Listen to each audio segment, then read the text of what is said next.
Hola, mi nombre es David Frankenberg y hoy día les voy a presentar mi propuesta para tema de memoria llamada Diseño e implementación de un sistema basado en modelamiento de secuencias para hashing semántico de texto. El profesor guía es el profesor Ricardo Nicolev y comenzamos. Los contenidos a tratar en la presentación serán la definición del problema, los objetivos de la memoria y el plan de trabajo. En años recientes se ha observado cómo el volumen de datos generados a nivel mundial ha crecido de manera exponencial. Uno viendo hacia atrás, viendo que esta tendencia lleva por lo menos ya unos 10 años presente. Como se puede ver en este informe de movilidad del año 2013 de la empresa Ericsson, ya en 2013 se esperaba que para el año 2018 el volumen de datos generados mensualmente alcanzara el orden de los 14 exabytes mensuales. Este crecimiento se ha habido propiciado principalmente por el surgimiento de las tecnologías móviles, de los teléfonos celulares y del crecimiento de servicios de contenido en Internet como Netflix o distintas clases de servicios. Ahora, si bien esta presentación puede parecer un poco anticuada, desactualizada, nos permite ver qué tan acertados habían sido las proyecciones realizadas en 2013 y si el crecimiento ha aumentado respecto a lo esperado o si por el contrario ha disminuido. Como podemos observar en este informe realizado por la empresa Cisco, el volumen de datos en 2016 alcanzó la cifra de 7 exabytes por mes. Esto se condice con las proyecciones realizadas por Ericsson en el año 2013, al igual que los datos recabados en 2015 de 4.4 también siguen la proyección esperada. Ahora, para entender el volumen de datos generados, podemos hacer una comparación con elementos de la vida diaria. Considerando que un exabyte son 2 elevado a 60 bytes, esto es equivalente a, por ejemplo, 245.146.535 DVD de 4.38 o 42.949.672 Blu-ray de 25 GB. Ahora, esto puede parecer una cifra muy elevada, pero hay que recordar que es esta misma cifra por 7, por lo que es una cifra increíblemente elevada. Dentro del volumen de datos generado es importante hacer una distinción entre datos estructurados versus los no estructurados. Como su nombre indica, los datos estructurados son aquellos que poseen una estructura inherente. Estamos hablando de bases de datos, hojas de cálculo y otro tipo de documentos que están explícitamente estructurados. Versus los datos no estructurados, que son aquellos que no tienen una estructura inherente. Estamos hablando de documentos en lenguaje natural, estamos hablando de fotografías, música, video, que es justamente el segmento de datos que más ha crecido. Algunos autores hablan de entre una distribución de un 80% versus un 20% en datos no estructurados y estructurados, y incluso algunos hablan de entre un 90% de datos no estructurados y un 10% de datos estructurados. Por lo que el gran enfoque, el gran problema es cómo poder trabajar con tanta cantidad de datos que no poseen una estructura definida. En informática, la disciplina que se encarga de trabajar con datos no estructurados o búsqueda en datos no estructurados es la búsqueda y recuperación de información. La tarea de esta disciplina consiste en, dada una gran colección de datos no estructurados, encontrar información relevante en base a una necesidad de información generalmente hecha en forma de consulta. Se puede entender como un sistema de búsqueda, digamos tipo Google. Ahora, dentro de esta disciplina hay una tarea en específico que cobra especial relevancia. Esa tarea se llama búsqueda por similitud o Similarity Search. La búsqueda por similitud consiste en que, dado un elemento dentro de la colección, se buscan los elementos dentro de la colección más cercanos en base a una métrica de distancia o alguna medida de similitud. De forma clásica se ha abordado este problema utilizando estructuras de datos de tipo árbol. Algunos ejemplos de estos son KD-Trees, R-Trees, BP-Trees. El problema de esto es que cuando las colecciones de datos son extremadamente grandes y además los datos poseen muchas dimensiones, la cantidad de memoria necesaria para ejecutar estos algoritmos sumado a su complejidad hace que utilizarlos en muchos casos sea más ineficiente que una búsqueda lineal dentro de la colección, por lo que en términos prácticos se hacen inservibles.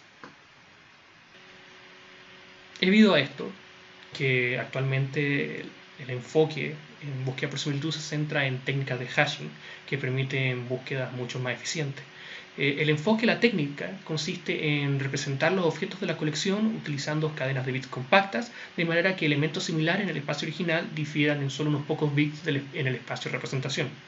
Esto significa que si dos objetos son similares en el espacio original, también lo serán en el espacio de representación. Siendo el espacio de representación más simple o más pequeño, la búsqueda también es más simple. Luego lo importante es recordar de que en búsqueda por similitud, en hashing para búsqueda por similitud, la función de hash debe preservar la similitud entre los elementos. Para lograr conseguir esta propiedad indispensable para la búsqueda por similitud, las técnicas de hashing se han dividido en dos grandes familias. Por un lado tenemos los enfoques independientes de datos. Este tipo de métodos lo que busca es explotar una propiedad de alguna distribución de probabilidad para asegurar que la distancia entre el espacio original y el espacio de búsqueda sea hasta cierto punto preservada. Dentro de estas técnicas, la más famosa es el Local Specific Hashing, del que no entraré en mayor detalle.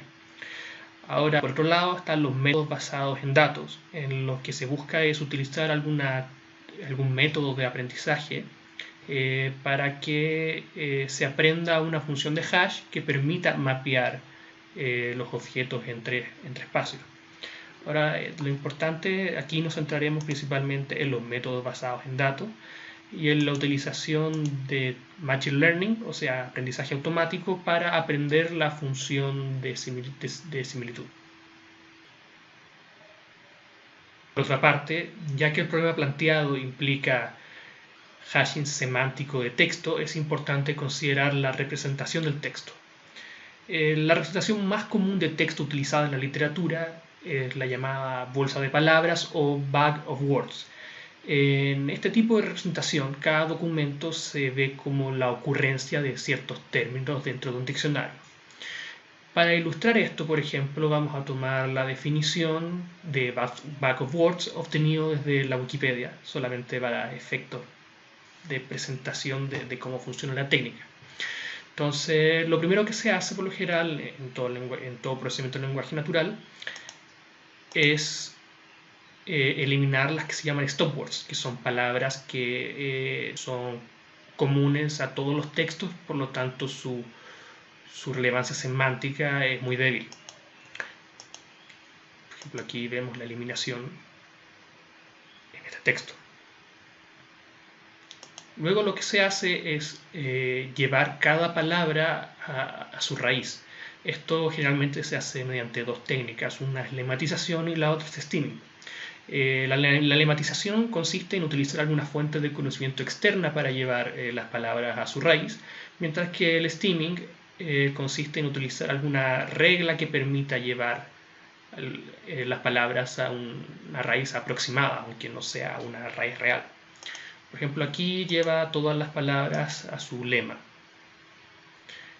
Finalmente, vamos a dividir este texto en dos subtextos, uno antes del primer punto y el otro después unos puntos, para mostrar cómo queda la representación por bolsa de palabras. Como se ve, el primer problema que surge evidentemente es que la matriz de texto obtenida va a ser una matriz dispersa, en la que generalmente van a haber muy pocas ocurrencias de términos por cada fila. El otro problema, que es el más importante de todos, es que este tipo de técnica no preserva el orden de las palabras, por lo que hay mucha información semántica en el texto que se pierde. Otra representación de texto bastante conocida son los word embeddings. La idea de esta técnica es representar cada palabra como un vector de valores reales, de forma de poder utilizar álgebra vectorial para trabajar con el sentido de las palabras. Por ejemplo, en el ejemplo que está acá se puede ver cómo el vector king menos el vector men entrega un vector perpendicular al vector queen. Por lo tanto, hay una relación algebraica entre los vectores, en otras palabras, entre las palabras. Ahora, en resumen, vemos que, en primer lugar, los métodos de hashing basados en datos requieren de la utilización de técnicas de aprendizaje automático que permitan aprender la función de hash. También vemos que los métodos de modelado de texto, como bag of words, que es el más común, no preserva el orden de las palabras, por lo que el sentido semántico de una oración se pierde en el proceso. También vemos que es posible modelar el texto como una secuencia de vectores utilizando técnicas como word embeddings. Por lo tanto, la hipótesis planteada por esta memoria es que el uso de técnicas de aprendizaje automático especializadas en el procesamiento de secuencias, como las redes neuronales recurrentes, puede mejorar la precisión en términos de precision and recall de las técnicas actuales utilizadas para hashing de texto. Ahora, definido el problema y presentada la hipótesis, procederé a mostrar los objetivos de la memoria. El objetivo general es evaluar la conveniencia en términos de precision and recall y otras métricas utilizadas en recuperación de información del uso de un modelo de secuencia sobre cadenas de palabras representadas vectorialmente para hashing semántico de texto. Por su parte, los objetivos específicos son implementar una opción de hash mediante el uso de técnicas de aprendizaje supervisado que permita evaluar la similitud entre dos secuencias de palabras. También es utilizar enfoques centrados en el sequence modeling, o sea, modelamiento de secuencia, y word embeddings para representar las estructuras semánticas del texto. Finalmente, se presenta el plan de trabajo. Gran parte del resumen e introducción está cubierto, principalmente por el último entregable del ramo. El tiempo total estimado son 5.5 meses, donde gran parte del esfuerzo está en la implementación de la técnica y en el estudio en sí del problema. Bueno, esa fue mi presentación sobre diseño e implementación de un sistema basado en modelamiento de secuencias para hashing semántico de texto. Muchas gracias por escuchar.